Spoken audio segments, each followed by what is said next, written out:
వాళ్ళని డ్రాప్ చేసి ఆఫీస్కి వెళ్తాను. ఏ నువ్వు కూడా వాళ్ళతో పాటు వెళ్ళొచ్చుగా. ఎవరో దినానికి వెళ్తున్నారు, నేను అక్కడికి వెళ్ళి ఏం చేస్తాను? అయినా ఇంత ఇంట్లో నన్ను రోజు ఒక్కదాన్నే వదిలేసి ఆఫీస్కి వెళ్ళిపోతావా? లేదు లేదు, వారానికి 5 రోజులు సెలవు పెట్టేసి నీతోనే ఉంటాను. మరి మిగతా 2 రోజులు? సాటర్డే సండే వాళ్ళే ఆఫీస్ తారు కదా. ఏ, ఇంట్లో ఒక్కదాని ఏం చేస్తావు?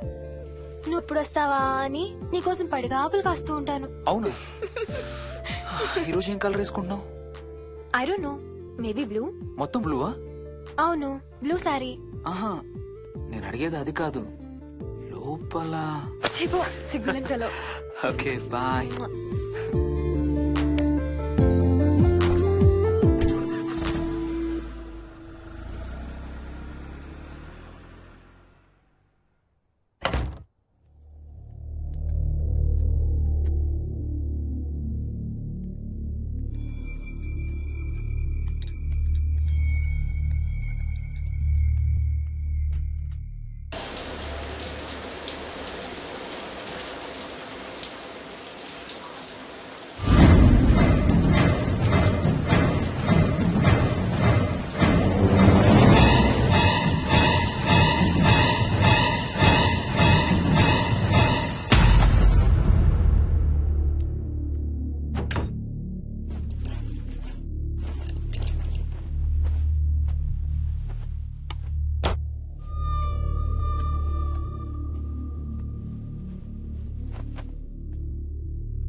ఏంటి మోహన్, ఏమైంది? తాతయ్య చీటింగ్, నీ కుర్రాన్ని వెనక్కి పెట్టు తాతయ్య. ఇప్పుడు నా భటుడు నీ మంత్రిని చంపేస్తాడు చూడు. ఇప్పుడేం చేస్తావు తాతయ్య? వాడికి చెస్ ఆడటం నువ్వు నేర్పించావా? లేదే. ఇంకెంతసేపు తాతయ్య? త్వరగా ఆడు. రేయ్, ఎవరితో ఆడుతున్నావురా? తాతయ్యతో. ఏడు తాతయ్య? ఇదిగో అక్కడ కూర్చున్నాడు. ఎక్కడా? ఇక్కడ. ఇంకోసారి తాతయ్య అంటే పడతాయి నీకు. వెళ్ళు వెళ్ళి ఆ బ్యాట్ తీసుకుని రా, బయటికి వెళ్ళి క్రికెట్ ఆడదాం. నేను నీతో ఆడను పో. వికయ్ వికయ్ వికయ్.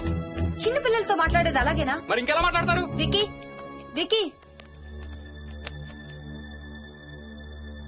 డాడీ నన్ను ఎప్పుడు తిడతాడు మమ్మీ.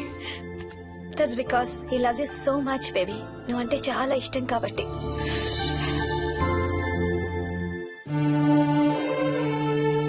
వికీ, నాకు ఒక చిన్న హెల్ప్ చేసి పెడతావా ప్లీజ్? దా.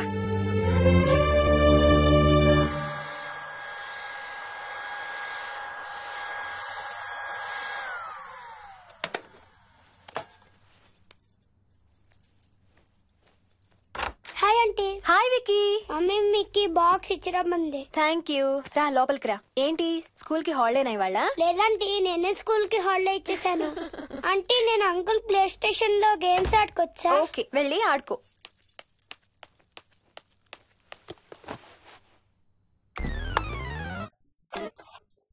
అయిపోతుంది అత్తయ్య. పోనీ టికెట్స్ క్యాన్సిల్ చేస్తానమ్మా. కొంచెం నొప్పి తగ్గాక 2 రోజులు ఆగే వెళ్తురు గానీ. మా టికెట్ల సంగతి సరేరా, మీవి ఇంటర్నేషనల్ టికెట్స్. లాస్ట్ మినిట్ లో క్యాన్సిల్ అంటే బోల్డ్ అంత పోతుంది. మీ అమ్మ సంగతి నాకు వదిలే, ఇంటికి తీసుకెళ్లి నేను చూసుకుంటాగా. నానా. మొలిగించాలు గాని ట్రైన్ టైం అవుతుందిలే. లేవే లే. Stop it, Ranga. లే. Ranga, stop it. అసలు నువ్వు రాత్రిపూట నడవకుండా మంచానికి గొలుసులేసి కట్టేయాలి. Stop it. పగలబండి కాబట్టి సరిపోయింది.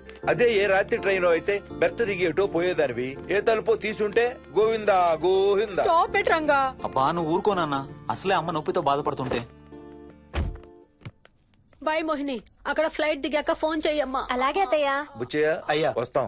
మా వాళ్ళని జాగ్రత్తగా చూసుకో. సరే అయ్యా. యాదమ్మా వస్తాం. అలాగేనయ్యా. బాయ్ మోహిని. బాయ్ మావయ్య. Happy journey. Bye. Thank you అమ్మా. Hyderabad to Paris 10 hours journey. First class seats beds లా ఉంటాయి. ఆలోచించు మరి. అసలు ఆ క్షణం గురించి నేను ఆలోచించని క్షణమే లేదు. ఆ బెడ్స్ లాంటి సీట్స్ మీద నువ్వు నేను. అబ్బా తలుచుకుంటే నా ఒళ్ళంతా వేడెక్కిపోతుంది. ఏంటేంటి? మ్మ్. కావాలంటే ఒక్కసారి టచ్ చేసి చూడు. ఏ ఇప్పుడా? మ్మ్. ఇప్పుడే. టచ్ తో ఆగలేనేమో. అయితే మానే.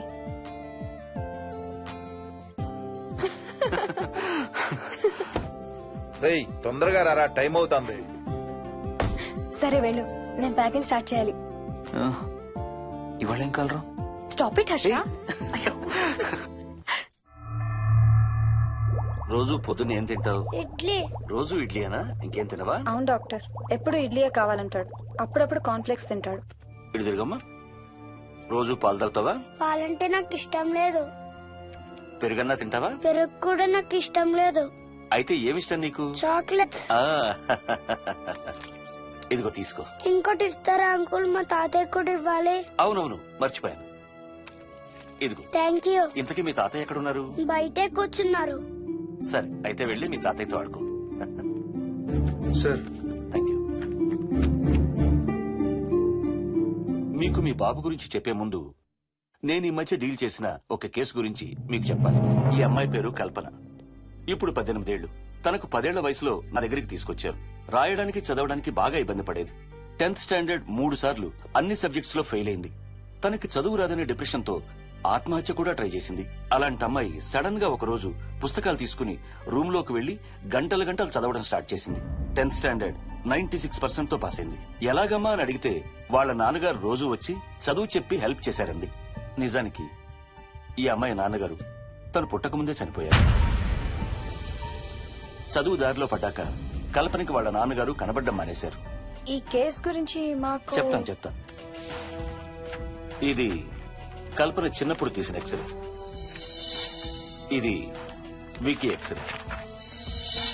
ఈ రెండిట్లోనూ ఈ చిన్న బ్లాక్ స్పాట్ చూసారా? దీన్ని యాంటీరియర్ ఫాంటనల్ అంటారు. పుట్టుకతో చిన్నపిల్లలందరికీ తల మీద ఉండే మెతక భాగం 2 ఏళ్లకి 98% దాకా క్లోజ్ అయి ఒక 6 ఏళ్లకి కంప్లీట్ గా గట్టిపడిపోతుంది. కానీ విక్కీకి 7 ఏళ్లు వచ్చినా ఇది ఇంకా క్లోజ్ అవ్వలేదు. వేల సంవత్సరాలుగా హిందువులు బౌద్ధులు ఈ మెతక భాగం కింద సహస్రార చక్రం ఉంటుందని నమ్ముతారు. బాడీలో ఉండే అన్ని చక్రాలలో మానసిక ఎదుగుదలకు కావలసిన అతి ముఖ్యమైన చక్రం. ఈ చక్రాన్ని ఒక స్పిరిచువల్ గేట్వే అని కూడా అంటారు. మెడికల్ సైన్స్ కూడా దీన్ని యాక్సెప్ట్ చేసింది. సైన్స్ చెప్పేదాన్ని వేదాంతం చెప్పేదాన్ని కలిపి సింపుల్ గా చెప్పాలంటే పసిపిల్లలకు కొంత ఏజ్ వచ్చే వరకు మనకు కనబడని అంతుపట్టని ఆత్మల ప్రపంచంతో ఒక ఆధ్యాత్మిక అదే ఒక స్పిరిచువల్ కనెక్షన్ ఉంటుంది. అంటే వాళ్ళకి ఆత్మలు కనపడతాయా? వాళ్ళకి ఆత్మలు కనబడొచ్చు, వాళ్ళు ఆత్మలతో మాట్లాడొచ్చు, ఆత్మలు చెప్పే వినొచ్చు. కల్పనకి ఎప్పుడైతే గట్టిపడిందో తనకి వాళ్ళ నాన్నగారు కనబడ్డం మానేశారు. విక్కీ విషయంలో కూడా అలాగే జరగచ్చు అనుకుంటున్నాను. వావ్, ఏంటి నమ్మలేకపోతున్నారా? సబ్జెక్ట్ చాలా హెవీగా ఉంది. Sorry, no offence. కొంచెం నమ్మలేనట్టుగానే ఉంది సార్. మనకు అర్థం కాని చాలా విషయాలు కొంచెం నమ్మలేనట్టుగానే ఉంటాయి. దయ్యాలను చూసినప్పుడు కుక్కలు మురుగుతాయంటారు. సునామీలు భూకంపాలు వచ్చేటప్పుడు జంతువులకి పక్షులకి ముందే తెలుస్తాయంటారు. వాటికి మనకు తెలియని ఏదో ఒక సెన్స్ ఉంది. అలాగే చిన్నపిల్లలకు కూడా వాళ్ల ప్రపంచం గురించి మనకు చాలా తక్కువ తెలుసు. కొన్ని బ్లైండ్ గా నమ్మాలంతే. విక్కీకి వాళ్ళ తాతగారు నిజంగా కనబడుతున్నారా లేక అలానే ఊహించుకుంటున్నాడా అనేది మనం నమ్మేదాన్ని బట్టి ఉంటుంది. అదే నిజమైతే వాళ్ళ తాతగారు తన కోసం ఎందుకు వచ్చారో ఏదో ఒక రోజు విక్కీయే మనకు చెప్తాడు. ఒకవేళ విక్కీ వాళ్ళ తాతగారిని ఇమాజిన్ చేసుకుంటుంటే చేసుకోనివ్వండి, ఇట్స్ హెల్దీ. తనకి పాలు పెరుగు ఇష్టం లేదు కాబట్టి కాల్షియం సప్లిమెంట్ ఏదైనా ఇవ్వండి. ఇది త్వరగా గట్టిపట్టడానికి హెల్ప్ అవుతుంది. మోస్ట్ ఇంపార్టెంట్లీ మీ అబ్బాయికి బాగా దగ్గర అవడానికి ట్రై చేయండి. తనతో హోంవర్క్ చేయించండి, ఆడుకోండి, బయటికి వెళ్ళండి, రోజుకు ఒక్కసారైనా కలిసి భోజనం చేయండి. విక్కీలో చాలా మార్పు చూస్తారు. చాలా బాగుంది, తీసుకో. అయితే నేను తినేస్తా. వికీ దా.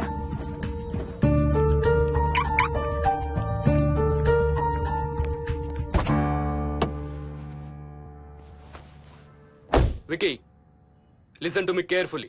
ఇక నుంచి అన్ని ఆటలు మన ఇద్దరమే ఆడుకుందాం. నీకెప్పుడు ఆడుకోవాలనిపించినా నన్ను పిలు, నేనొచ్చి నీతో ఆడతాను. తాతతో గాని రాజుతో గాని ఆడుకోవటం మానేయాలి, అర్థమైందా? తాత అంటే నాకు చాలా ఇష్టం డాడీ. తాత చచ్చిపోయాడు, ఈ లోకంలో లేడు. నువ్వు పుట్టక ముందే చచ్చిపోయాడు, అర్థమైందా?